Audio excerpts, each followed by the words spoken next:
Good morning students. आज हम पढ़ेंगे कक्षा 7वीं विषय गणित में अध्याय 13 चतुर्भुज, जिसमें हम पढ़ रहे थे प्रश्नावली 13.a। इसके पहले और दूसरे क्वेश्चन को हमने सॉल्व किया था। आज हम पढ़ेंगे प्रश्न नंबर 3। प्रश्न नंबर 3 है, एक चतुर्भुज के दो कोण एक दूसरे के संपूरक हैं। यदि शेष कोणों में एक कोण 65 अंश हो तो चौथे कोण का मान ज्ञात कीजिए। अभी हमने पढ़ा कि चतुर्भुज में कितने कोण होते हैं, 4 कोण होते हैं, जिसमें एक कोण का मान 65 अंश दिया है और दो कोण जो है एक दूसरे के संपूरक है। तो दो कोण संपूरक है बोल रहा है, तो संपूरक यानी होता है 180 अंश। तो इस तरह से दो कोण आप लोगे तो दोनों कोणों का जो योग होता है वो 180 अंश होता है। ये हमने संपूरक कोण के डेफिनेशन में हमने पढ़ा हुआ था। तो इस तरह से दो कोण का योग जो हो गया वो 180 अंश हो गया। एक कोण हमारा 65 अंश दिया है, चौथा कोण हमको निकालना है, तो उसी को हमने दिया है में कोण ए प्लस कोण बी बराबर 180 अंश तथा कोण सी बराबर 65 अंश। ठीक है, फिर हम जानते हैं कि चतुर्भुज के सभी अंतःकोणों का माप जो होता है वो 360 अंश होता है। इसलिए मैंने लिखा कि कोण ए प्लस कोण बी प्लस कोण सी प्लस कोण डी इक्वल टू 360। यहाँ पर कोण का निशान लगा के लिखना है। ठीक है, तो angle A plus angle B दोनों मिलाकर कितना हो गया, 180 अंश हो गया। फिर कोण सी की वैल्यू हमने 65 रखा और कोण डी लिखा है। ठीक है, फिर 180 और 65 को जोड़ा तो 245 डिग्री हो गया प्लस कोण डी इक्वल टू 360। आपको कोण डी की वैल्यू निकालनी है तो वहाँ पर पक्षांतर कर दोगे तो 245 जो है प्लस में है, ट्रांसफर होके माइनस में चले जाएगा। तो इस तरह से 360 से माइनस करोगे तो आपका आ जाएगा 115 यानी कि 115 डिग्री। ठीक है, तो इस तरह से चौथे कोण का मान हो जाएगा 115 अंश। इसी तरह प्रश्न नंबर 4 बोल रहा है, किसी चतुर्भुज में दो कोण प्रत्येक 70 अंश के हैं तो शेष दो कोण बराबर हैं, तो बराबर कोणों के माप ज्ञात कीजिए। यहाँ पर क्या बोल रहा है, दो कोण प्रत्येक 70 अंश के, यानी कि दो कोण, वहां पर बोला तो दो कोण क्या है, एक दूसरे के संपूरक है। यहाँ पर बोल रहा है 70 अंश के, यानी कि कोण ए की वैल्यू भी 70 है और कोण बी की वैल्यू भी 70 है। ठीक है, ए और बी दोनों जगह आपको 70-70 रखना है। शेष दो कोण आपस में बराबर है, यानी कि कोण सी और कोण डी जो है वो आपस में बराबर है। ठीक है, तो सी के बराबर क्या हो गया, डी हो गया। तो जहाँ पर डी है वहाँ पर आप वैल्यू सी रखिएगा।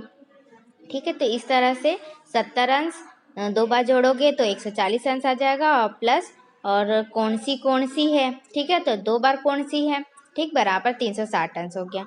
तो टू कोण सी यहाँ पर जो है वो 40 अंश जो प्लस में उधर जाके माइनस में हो गया, तो 360 से माइनस किए तो 220 डिग्री हो गया। ठीक है, अब दो जो है वो गुणा में था वो भाग में चले गया, तो इस तरह से आप कैंसिल करोगे, दो एकम दो, दो एकम दो, दो एकम दो, दो शून्यम शून्य। तो इस तरह से कोण सी की वैल्यू क्या होगी, 110 अंश हो गया। अब कोण सी और कोण डी वैल्यू जो क्या बोल रहा था, दोनों आपस में बराबर है ना, इसलिए डी की वैल्यू भी क्या हो जाएगा, 110 अंश हो गया। डी की जगह हमने सी क्यों रखा, क्योंकि सी और डी दोनों क्या थे, आपस में बराबर थे, इसलिए हम डी को सी में लिख सकते थे। उसी तरह आपका प्रश्न है, यहाँ पर प्रश्न नंबर 7 दिया गया है, किसी चतुर्भुज के कोणों का अनुपात 3:5:7:9 है तो उसके प्रत्येक कोण की माप ज्ञात कीजिए। तो यहाँ पर हम जानते हैं कि जब भी हमको अनुपात में दिया रहता था हम उसको x मान के बनाते हैं। तो कोण a की वैल्यू 3x हो जाएगा, कोण b की वैल्यू 5x हो जाएगा, कोण c की वैल्यू 7x हो जाएगा, कोण d की वैल्यू 9x हो जाएगा। ठीक है, इस तरह से हमने x में कर लिया a b c d। ठीक है, चतुर्भुज के चारों अंतःकोणों का योग 360 अंश होता है। कोण ए प्लस कोण बी कोण सी प्लस कोण डी इक्वल टू 360। तो जहाँ पर जिसकी वैल्यू हमने रखा, कोण ए की वैल्यू 3x, कोण बी की वैल्यू 5x, कोण सी की वैल्यू 7x और कोण डी की वैल्यू 9x, तो हो गया 360 के इक्वल हो गया। ठीक है, सारे को जोड़ोगे कितना आ जाएगा, 24x हो गया, बराबर में 360 अंश हो गया। तो x की वैल्यू क्या हो जाएगा, 360/24। क्यों, क्योंकि 24 गुणा में था, वो कहाँ चले जाएगा, भाग में आ जाएगा। तो इस तरह से आप कैंसिल करोगे तो x की वैल्यू कितनी आ जाएगी, 15 अंश। ठीक है, अभी हमारा कोण नहीं निकला है, बोला है ना प्रत्येक कोण की माप ज्ञात कीजिए, तो कोण हमारा अभी नहीं निकला है। ठीक है, हम x की वैल्यू जब रखेंगे तब हमारा कोण की वैल्यू निकलेगा। तो चूंकि क्या होता है, कोण a की वैल्यू क्या होती है, 3x होती है, दिया है हमको, है ना, हमने माना है 3x। ठीक, तो इस तरह से कोण a की वैल्यू क्या हो जाएगा, 3 × 15। ठीक है, तो 15 तिया कितना हो गया, 45। तो इस तरह से हमने ए जो माना था, ठीक है, कोण ए की वैल्यू हमने 3x माना था, अपने वहाँ पर दिया नहीं था, हम क्या किए हैं, उसको माने हैं, x लेके बना है, कंसीडर करके बनाया है, इसलिए वो माना कि हमने लिखा था। ठीक है, इसी तरह आप b की वैल्यू रखोगे, जहाँ जहाँ x है वहाँ पर वैल्यू रख दोगे, तो 15×5 = 75। क्योंकि ये सारे जो है वो मल्टीप्लिकेशन में है तो इसलिए आप मल्टीप्लिकेशन में लिखोगे। तो b की वैल्यू हो गई 15 गुणा 5 हो गया, तो यहाँ पर हो गया 75। उसी तरह सी की वैल्यू निकालोगे 7 मल्टीप्लाई बाई 15, तो यहाँ हो जाएगा 105 आंसर हो जाएगा। और डी की वैल्यू निकालोगे 9 मल्टीप्लाई बाई 15, तो इस तरह से 135 आंसर। तो उसके प्रत्येक कोण का माप क्या क्या हो गया, 45 अंश हुआ, 75 अंश हुआ, 105 अंश हुआ तथा 135 अंश होगा। ठीक है। क्वेश्चन नंबर 5 इसी तरह से दिया है, किसी चतुर्भुज के सभी कोणों के माप बराबर हो तो उसके प्रत्येक कोण का माप थी। यहाँ पर क्या बोला, सभी कोण। उसके पहले जो हमने पढ़ा था उसमें 2 कोण बोल रहा था, तो इसलिए सी और डी बोले थे बराबर है ना। यहाँ पर सभी कोण बराबर है। ठीक है, तो ए बी सी डी सारे जो क्या है आपस में बराबर है, इसीलिए हमने जहाँ पर भी बी सी डी है वहाँ पर सब में ए ही रखा, क्योंकि बी जो है वो ए के बराबर है, सी भी ए के बराबर है, डी भी ए के बराबर है, इसलिए सारे जगह हमने ए रख दिया। इस तरह से हो गया 4 कोण ए। ठीक है, 4 एंगल ए हो गया। तो जो 4 है वो गुणा में था, भाग में चले गया, तो 4 से आप काटे तो कोण ए की वैल्यू कितनी आ जाएगी, 90 अंश हो गया। तो इस तरह से यदि ए की वैल्यू 90 अंश है तो बी सी डी की वैल्यू भी क्या होगी, 90 अंश होगा, क्योंकि सारे कोण क्या थे, आपस में बराबर थे। ठीक है। क्वेश्चन नंबर 6 भी इसी तरह से दिया गया है, किसी चतुर्भुज के 2 कोण क्रमशः 65 अंश है एवं 105 अंश है, शेष 2 कोण आपस में बराबर हैं, तो बराबर कोणों के मान ज्ञात कीजिए। तो यहाँ पर क्या बोलो, 2 कोण 65 अंश और 105 अंश है, तो यहाँ पर क्रमशः लिखा है, यानी कि ए की वैल्यू आप 65 अंश ले रहे हो तो बी की वैल्यू क्या होगी, 105 अंश होगा। ठीक है, शेष 2 कोण आपस में बराबर है, तो सी और डी को बराबर रख दोगे।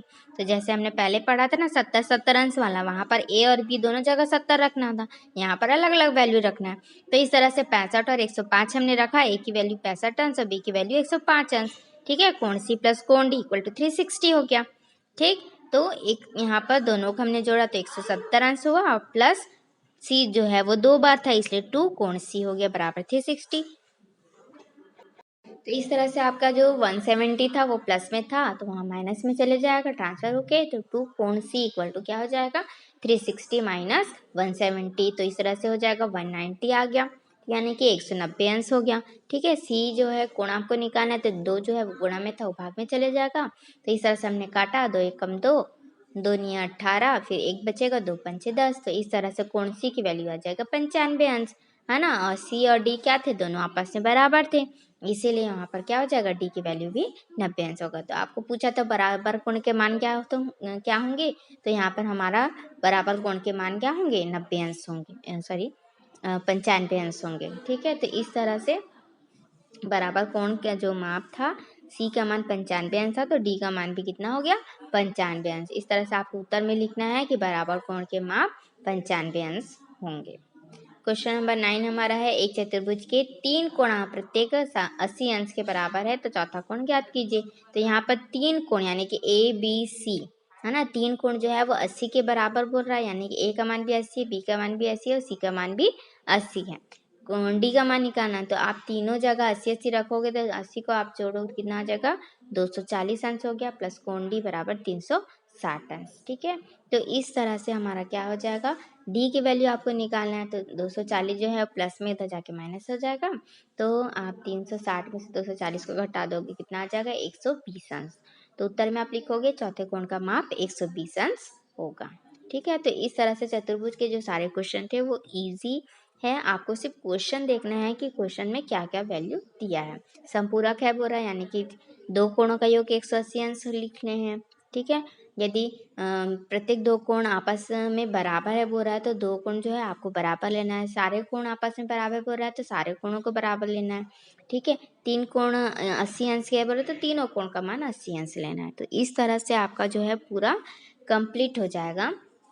आपको बस क्वेश्चन देखना है और हल बनाना है। ध्यान रखोगे अनुपात वाले क्वेश्चन में आपको वैल्यू नहीं दिया है, आपको उसको x मानकर हल करना है। ठीक है, तो जहाँ पर भी आपका x दिया रहेगा, ठीक है, अनुपात दिया रहेगा, वहाँ पर आप माना की करके लिखोगे और वहाँ पर वैल्यू जो है लाइन से लिखना है, ए बी सी डी ऐसा करके, और x में कंसीडर करोगे। x में कंसीडर करने के बाद आपको वैल्यू रखना है, और जो x की वैल्यू है वो कोण का मान नहीं है, आपको जहाँ जहाँ x है वहाँ वहाँ वैल्यू रखना होगा, तभी आपका कोण का मान निकलेगा। तो इस तरह से आपका सारे जो है क्वेश्चन कंप्लीट हो जाएंगे। इसके बाद हम पढ़ेंगे प्रश्नावली 13.2, जिसमें हमको कुछ परिभाषाओं को पढ़ना पड़ेगा। उसके अनुसार ही हमारा जो खाली स्थान दिया गया है और सत्यासत्य दिया है उसको हम पढ़ पाएंगे। तो हम यहाँ पर नेक्स्ट वीडियो में पढ़ेंगे। सबसे पहले हम परिभाषाओं को कुछ समझ लेंगे, उसके बाद ही हम प्रश्नावली 13.2 को सॉल्व करेंगे।